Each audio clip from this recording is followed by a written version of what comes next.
If you're talking squad, it brings us on to the Leinster game, naturally enough. 1 point win, a bonus point win as well in Cardiff Arms Park. There were grumblings and mumblings over in Wales by all accounts that Leinster were second. We're sending almost a third string squad over. Like this is an insult to the competition and to us. And they come away with a win. I mean, I've seen not outright robbery, but I don't know. I still don't know. Lucky to get away with it. I probably need to watch it back because I really don't understand how Leinster got the win in this. I think Cardiff's fitness let them down. They threw everything at them. A bit like Connacht in the last 20 that maybe didn't have the bench to come on. Leinster's bench was very good, but Leinster's defence was poor. Their decision making was pretty poor. Joe Tomane had a really poor debut. He got stripped out of the ball 4 different times and also missed a pretty key tackle for one of the tries. And going into the last understandable kind of growing pains as he tries to fit in or something. Yeah, I think you would give him a chance, but you know, you expect your marquee names to come in and make an impact. Scott Fardy even had an uncharacteristic howler when he threw a quick throw into touch, or in from touch, that led to a Cardiff try. Just loose stuff. That is early season.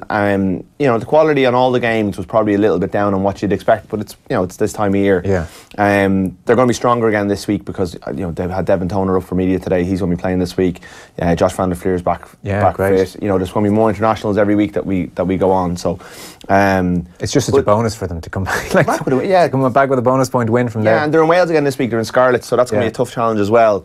Cardiff were really good at times on Friday night, and I think, you know, they'll be like a bit like Connacht. They'll be kicking themselves because they were in a really position of ascendancy. They were really far ahead, and then Brian Byrne got 2 tries. You know, I thought Jemison Gibson Park was excellent. Andrew Porter was excellent, all off the bench, and changed the game for Leinster. So there is. I think there was a little bit of grumbling that Leinster's pre-season games hadn't gone too well, that they were a bit concerned about the early season because of that. Right. That when the top guys were away, that, you know, with Nasiwa gone now, that might be a bit of a challenge. They're obviously going to grow on the fact that they got out of jail a little bit in Cardiff, but that's a good one to build on.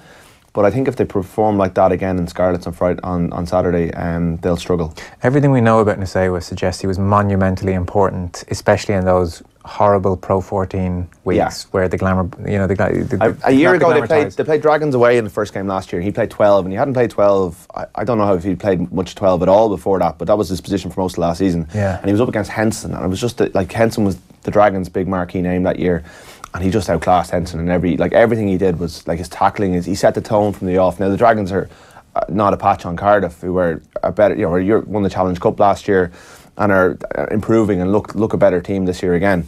But it's no coincidence Leinster wobbled when he was away. Every bit as much as when Sexton was away and when Matt O'Connor was struggling to get things right. Absolutely. These are the weeks, and Fardy I think will be big in those weeks because Fardy has a similar. They seem to have has a similar kind of aura about him. The players talk about him in fairly respectful terms as well. So, and he did play very well apart from that one big mistake. And Ross Byrne was pretty good as well. So like there's reasons for optimism for Leinster fans, but they can't play that badly again. But you'd expect that, you know, once the season gets going, once they get a bit of rhythm, once, you know, Van der Fleer, these lads start coming into the team, they'll start kicking on, and this won't come back to haunt them maybe until November or during the Six Nations. Thanks a million for watching. If you want to subscribe, well, there's the button right there. If you want to see more videos, hit that down there.